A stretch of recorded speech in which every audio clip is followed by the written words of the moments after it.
Cela fait maintenant quelques années que j'ai entrepris de relire One Piece dans ma série de vidéos One Pieceology. Nous avons redécouvert et analysé ensemble la vingtaine d'arcs pré-timeskip du manga d'Eiichiro Oda. Mais à l'heure du bilan de cette première partie du manga, une question demeure. Quels sont les arcs que j'ai préférés? Et c'est ce qu'on va voir aujourd'hui dans ce petit top 11 à l'ancienne. Pourquoi 11? Parce que j'ai envie, je fais ce que je veux, oui. Numéro 11, l'arc Jaya. Alors oui, c'est pas un arc qui est très souvent cité dans les meilleurs arcs de One Piece, mais moi personnellement, je l'aime beaucoup, l'arc Jaya.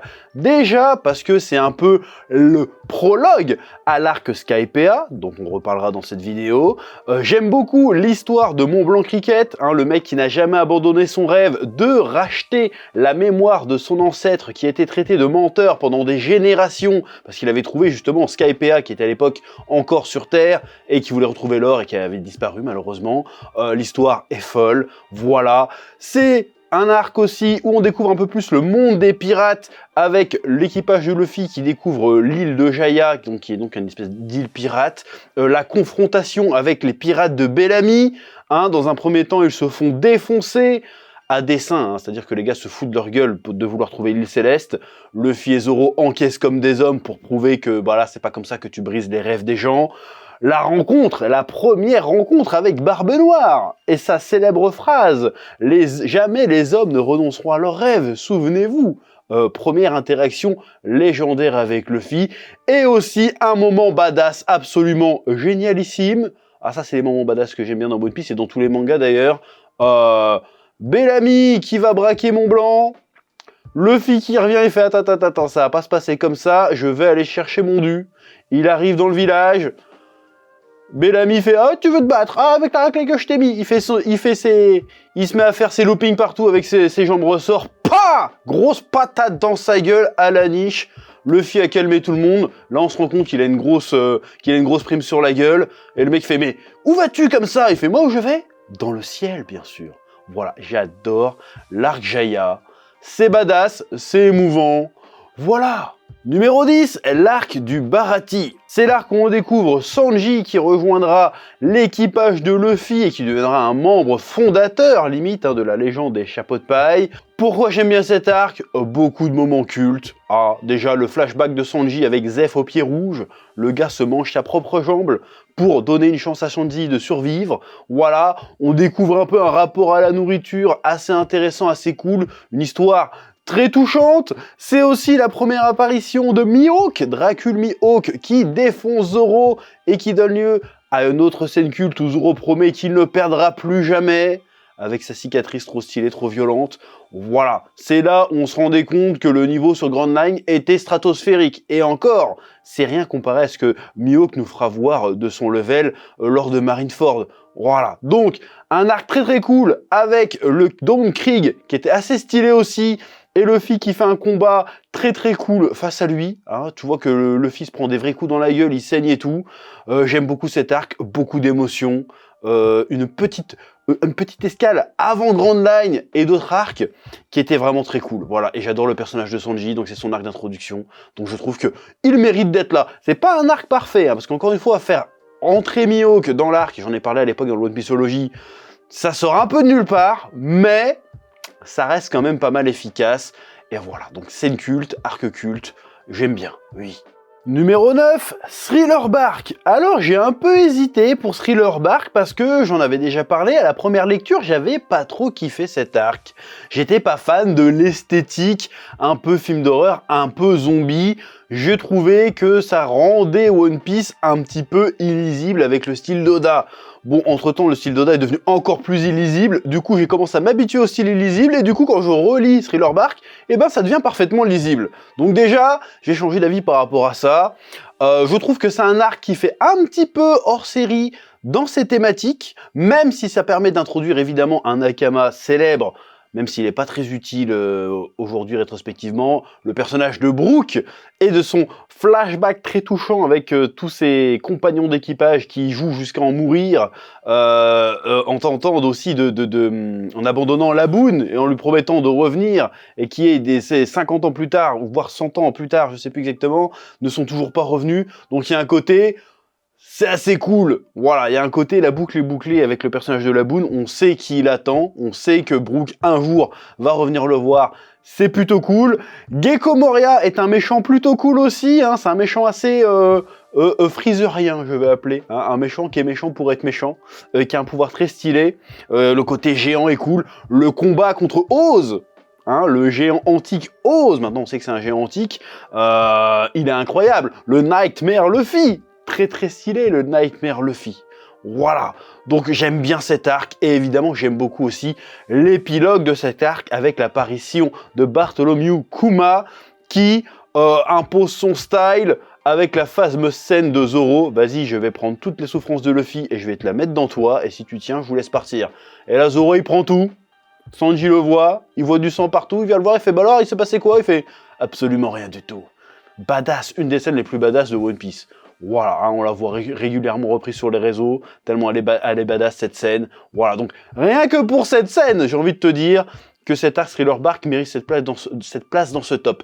Mais en termes d'action, c'est méga cool. En termes d'idées, c'est cool. En termes de pouvoir des personnages qu'on rencontre, c'est cool. C'est un peu brouillon parfois, mais c'est généreux. C'est généreux, on s'amuse bien. Et puis le combat final contre Oz et Moria est vraiment génial pour ma part, je trouve. Donc voilà, il a toute cette place dans ce top, ce Thriller Bark. Finalement, je l'aime beaucoup. Oui. Et j'ai failli oublier le combat de Zoro contre son peut-être ancêtre quand il récupère un sabre. Il est stylé ce combat aussi. Oui. Numéro 8, l'arc de l'archipel Sabaody. Archipel Sabaody où il se passe énormément de choses. Hein. C'est presque, j'ai envie de dire presque le dernier arc classique avant la fameuse ellipse, avant le fameux time skip.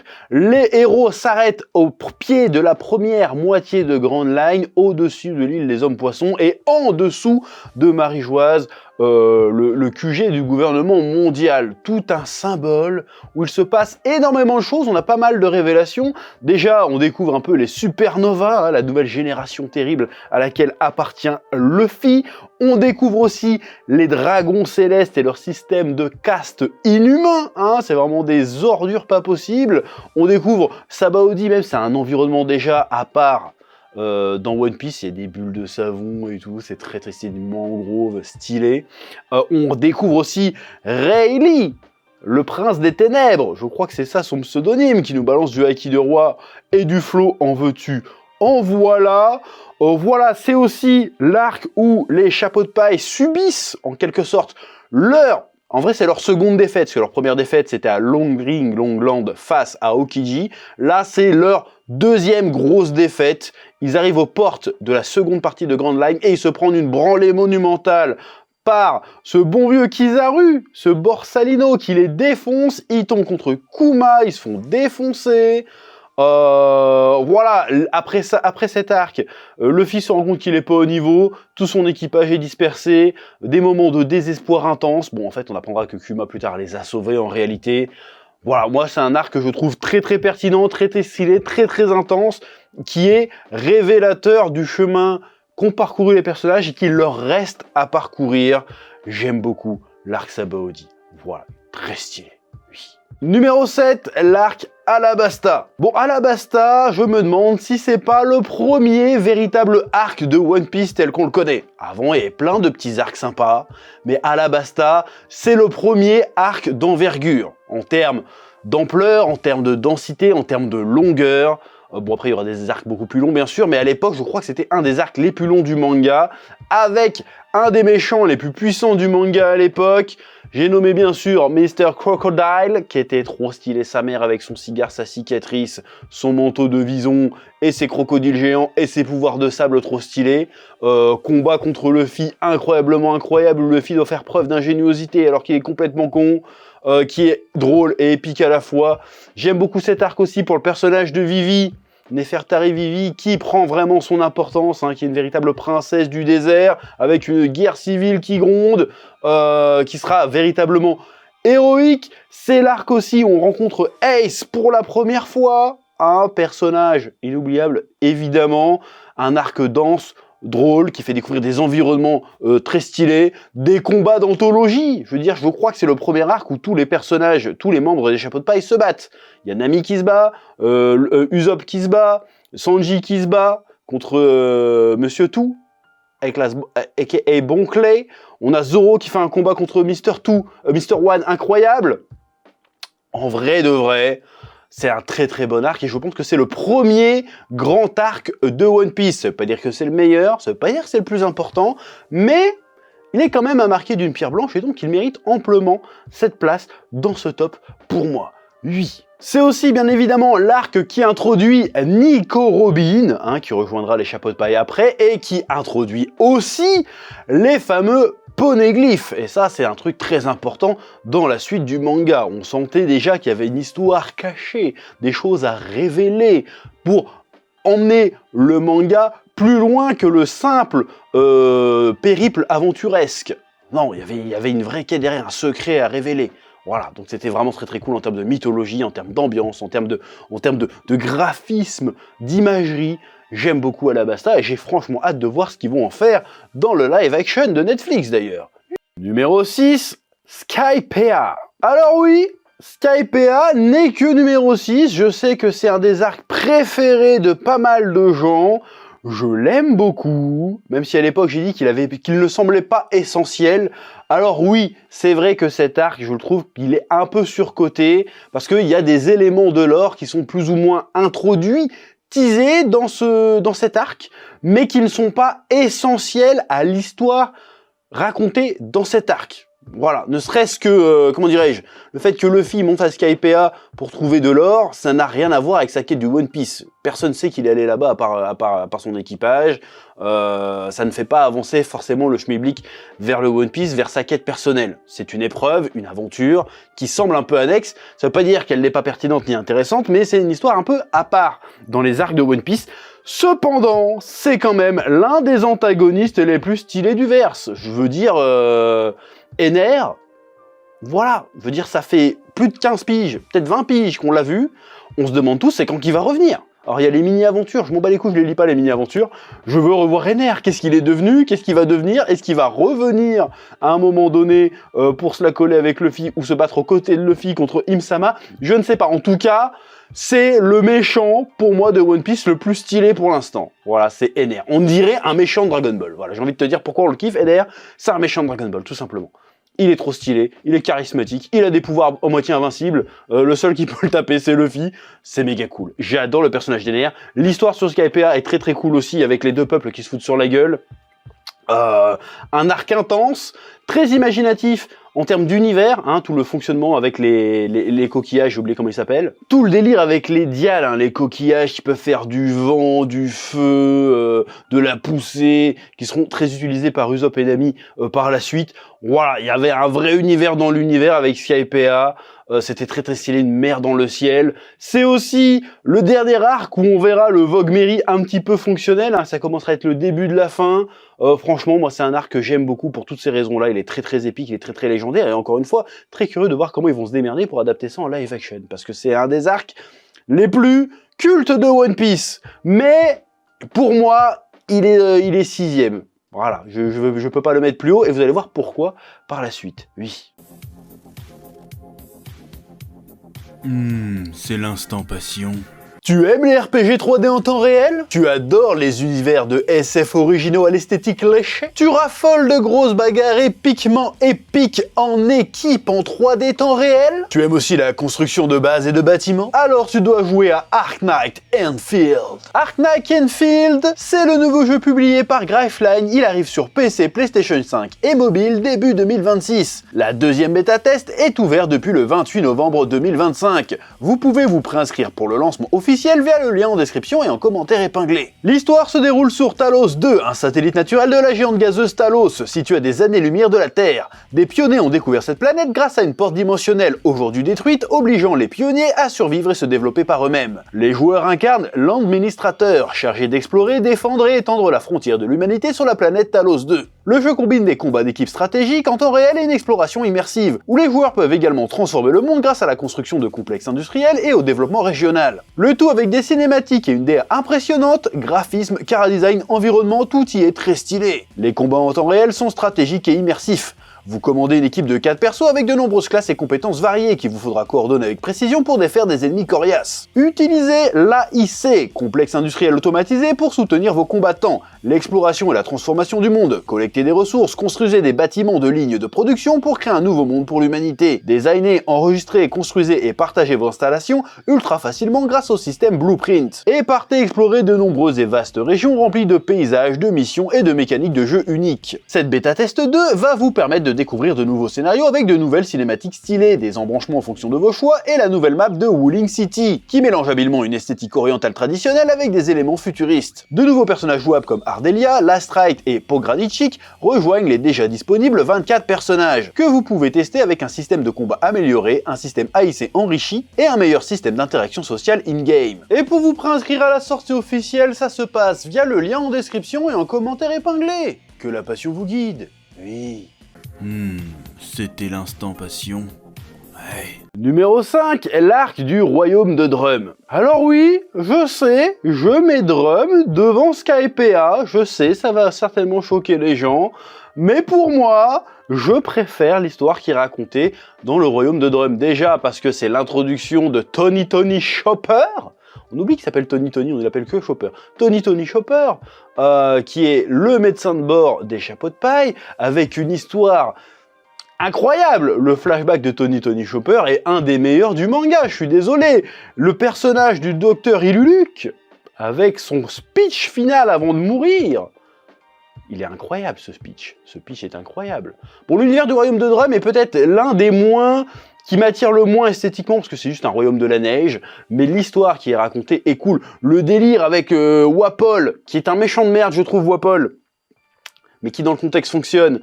Wapol, qui est un espèce de tyran, et puis qui mène sa tyrannie en privant les gens de médicaments. Tu te dis, mais pourquoi tu fais ça? Mais bon, c'est en raccord avec le thème de l'arc, vu que Chopper est un médecin.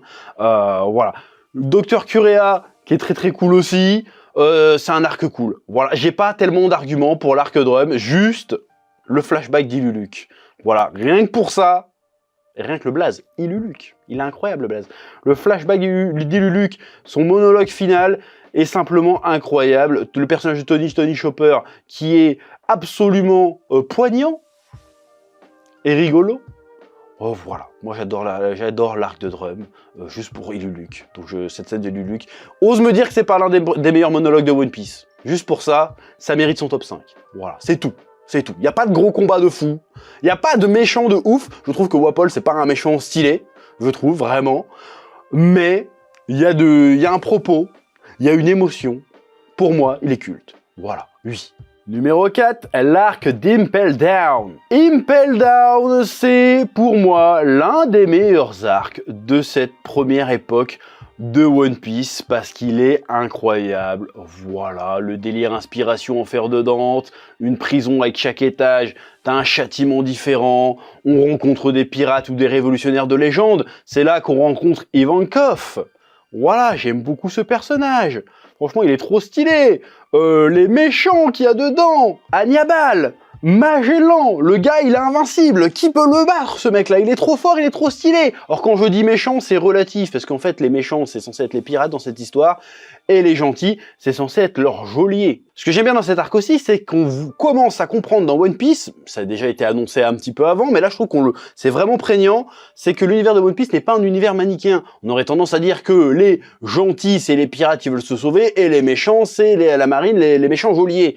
Or qu'en réalité, c'est plus complexe que ça. C'est-à-dire qu'il y a des bons Marines qui veulent vraiment empêcher les méchants pirates de sortir, et il y a des bons pirates qui se retrouvent pris dans cet engrenage-là, mais il y a aussi des mauvais Marines qui veulent vraiment juste tuer et torturer les pirates. Donc le système n'est pas parfait, la justice est un peu grise dans cette histoire, mais c'est très intéressant, les différents levels, les symboliques derrière, très très cool. Il faut bien sûr parler de la performance de Bon Clay dans cet arc, qui est tout bonnement incroyable. Voilà, un des meilleurs personnages de One Piece. Voilà, il ressemble à rien le gars, il a un pouvoir un peu nul, mais il a du cœur. Il a du cœur, il a du courage, il a du charisme. Il se sacrifie pour ses amis, très très stylé. La scène où Luffy se fait empoisonner et doit survivre aux piqûres d'hormones d'Ivankov, elle est incroyable aussi. aussi. J'aime beaucoup les arcs où en fait Luffy a des vrais moments de badassitude. La badassitude, c'est pas juste j'éclate un ennemi en un coup comme on a vu à l'arc Jaya. La badassitude, c'est aussi la résilience, la détermination. Je suis prêt à endurer 1000 sévices pour atteindre mon objectif.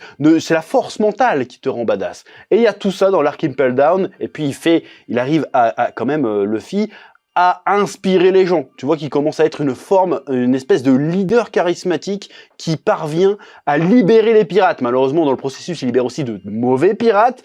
Mais voilà, rien que pour ça, en plus c'est une espèce de préquel à Marineford, je trouve que Impel Down est un très très bon arc. Oui. C'est aussi l'introduction de Jinbei, hein. On oublie Jinbei, à quel point il est très très stylé. On a quand même, à un moment donné, Luffy qui s'associe avec ses anciens adversaires, notamment Crocodile, Baggy, et j'en passe.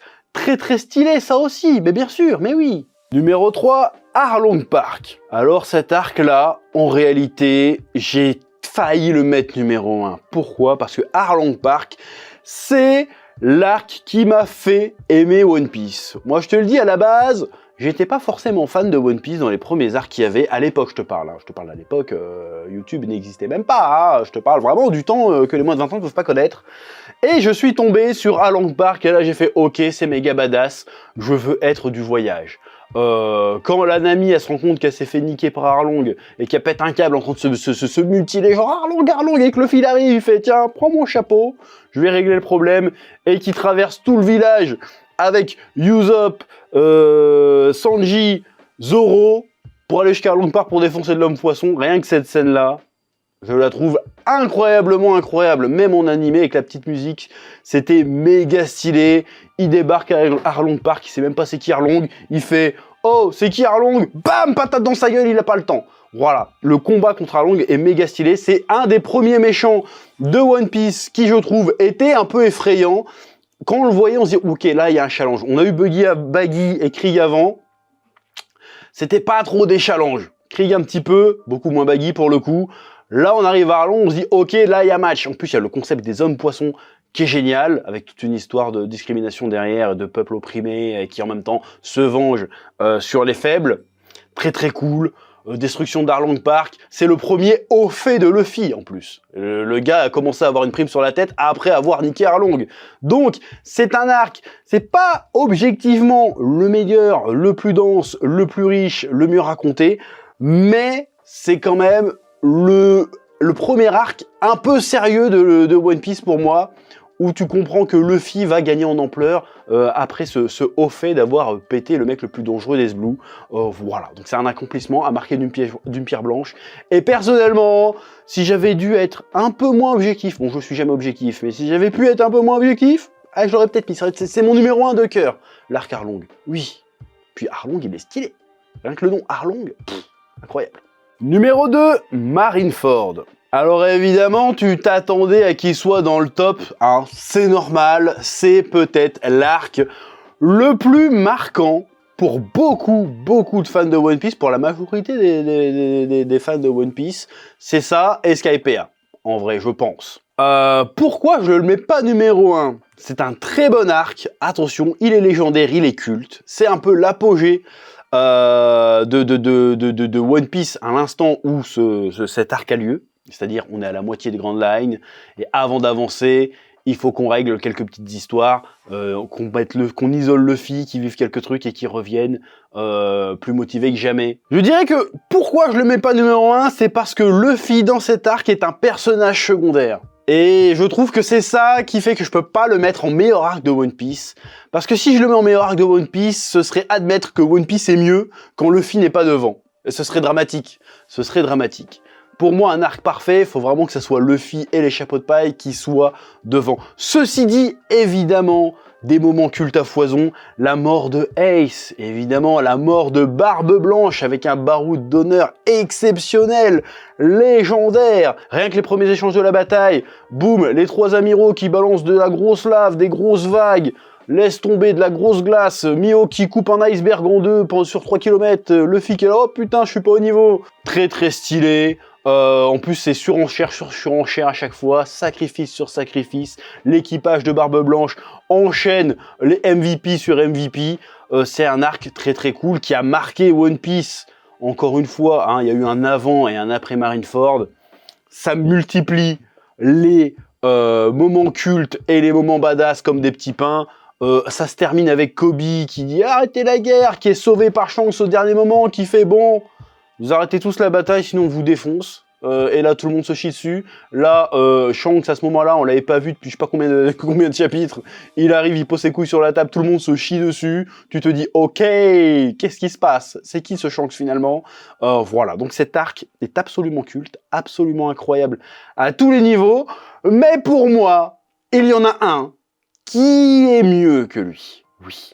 Numéro 1, l'arc Enies Lobby Water 7. Et oui, Enies Lobby Water 7. À l'époque, le One Pieceology avait été titré le Prime de One Piece, et je le pense encore, parce que Enies Lobby, je sais pas comment le dire, mais j'ai l'impression que c'est le pinacle des chapeaux de paille. C'est-à-dire que jusqu'à présent, Luffy c'était un petit pirate, voilà, qui vivait ses aventures et qui tentait le gouvernement mondial de temps en temps. Là, le gars, il arrive, c'est bon, ça y est, je suis votre ennemi. Ah, j'ai trouvé ça très très stylé. C'est-à-dire qu'il arrive pour sauver Nico Robin, il fait « Hey, Sniper King, crame-moi le drapeau du gouvernement mondial », il sait que là, ça risque la peine capitale, il sent pas les couilles. J'en ai rien à foutre de qui vous soyez, vous en prenez à quelqu'un de mon crew, je viens vous défoncer la gueule. Porte de la justice, pas porte de la justice, CP9 ou pas CP9, je te défonce. C'est là qu'on découvre aussi qu'il commence à se faire des petites transformations avec son GR Second, hein, où il défonce Blueno, et après il se bat en tête-à-tête contre Rob Lucci, incroyable. Rob Lucci, un méchant avec du flow, laisse tomber. Voilà, juste avant, on avait les gars de la Galela Compagnie, avec les Charpentiers, avec Franky. Hein, c'est là qu'on découvre le personnage de Franky, qu'on entend parler des armes antiques, type Pluton et tout ça. On a le flashback de Tom, qui est incroyable, où il construit son train sur l'eau, qui est incroyable. Tout est incroyable dans ce tome. On a la confrontation, évidemment. La confrontation entre Usopp et Luffy. Usopp qui refuse d'abandonner le Vogue Mary pour acheter un nouveau bateau. Luffy qui, ça le fait chier, mais qui doit garder sa place de capitaine et qui, du coup, chasse Usopp. Enfin, c'est Usopp qui s'en va, mais t'as compris l'idée. Le combat Usopp-Luffy est incroyable et déchirant et super important. C'est là où l'équipage rencontre en quelque sorte sa première vraie crise interne. Crise de commandement, d'ailleurs qui ne reviendra plus jamais après, hein, c'est dommage. Bon, il y a vite fait à l'arc avec Big Mom, vis-à-vis de Sanji, mais à part ça, il n'y aura plus jamais vraiment de problèmes structurels au sein de l'équipage des chapeaux de paille.